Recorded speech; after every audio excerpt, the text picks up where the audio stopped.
Bonjour à tous et bienvenue sur cette première vidéo du tutoriel pour les débutants. Donc aujourd'hui je vais aborder ce tutoriel au travers de deux points. Donc le premier point c'est les gemmes et le deuxième point c'est les trophées avec les ressources. Donc on va d'abord directement commencer par ce premier point. Donc c'est vrai que beaucoup de joueurs quand ils commencent Clash of Clans, ils savent pas très bien quoi faire avec leurs gemmes. Donc ils vont avoir tendance à les dépenser, que ce soit pour faire des améliorations, que ce soit pour booster des bâtiments ou autre.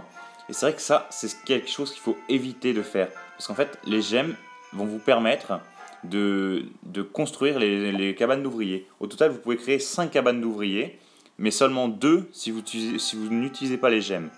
Donc c'est vrai que comment on va pouvoir faire pour avoir plus de gemmes et donc pouvoir avoir les 5 cabanes d'ouvriers. Donc beaucoup se disent, mais de toute façon je ne vais pas conserver mes gemmes, puisque à partir, si je veux avoir mes 5 cabanes d'ouvriers, je sais qu'il faut beaucoup de gemmes, et donc ces beaucoup de gemmes, je peux les avoir que en payant. Et ben non, on ne peut pas les avoir qu'en payant.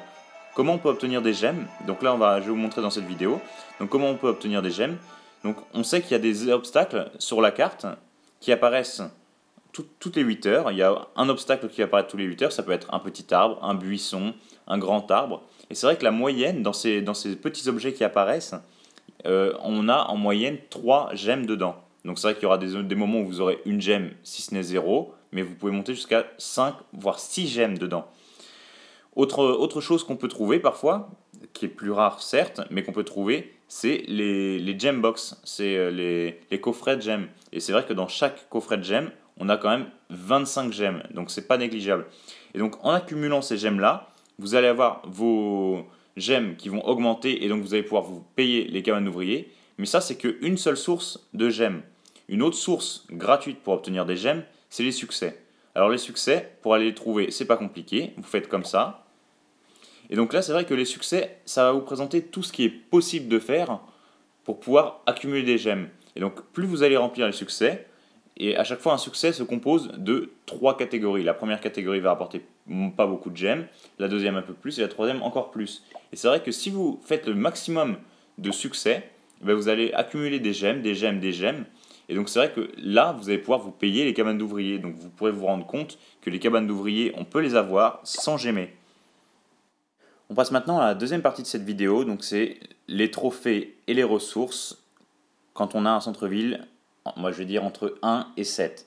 Donc ça, pas d'intérêt d'aller courir après les trophées quand on a un centre-ville entre 1 et 7. Pourquoi? Parce qu'en fait, on peut se faire raser la base très facilement, se prendre des 100% très facilement, et ça n'a vraiment aucun intérêt. Ce qu'il faut savoir dans ce jeu, c'est que ce qui est le plus important, c'est les ressources. Les ressources, ça va vous permettre d'améliorer vos bâtiments, vos murs, et vraiment de faire évoluer votre base. Donc ne vous focalisez pas sur les trophées. Vous pouvez courir après les trophées seulement si, pendant une durée limitée, votre clan vous l'oblige. Donc si votre clan fait un rush, donc le but c'est d'accumuler le plus de trophées, vous pourrez aller courir après les trophées. Autrement, ne vous embêtez surtout pas à récupérer des trophées, ça sert à rien du tout.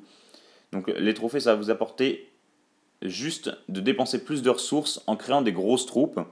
Et ces troupes vont juste vous permettre d'accumuler quelques trophées, mais vous aurez perdu des ressources, et donc ça ne va pas vous faire avancer dans le jeu. Vraiment, ça n'a aucun intérêt. Donc quand c'est comme ça, pour récupérer les ressources, votre centre-ville, ça ne sert à rien de le mettre dans la base. Pourquoi?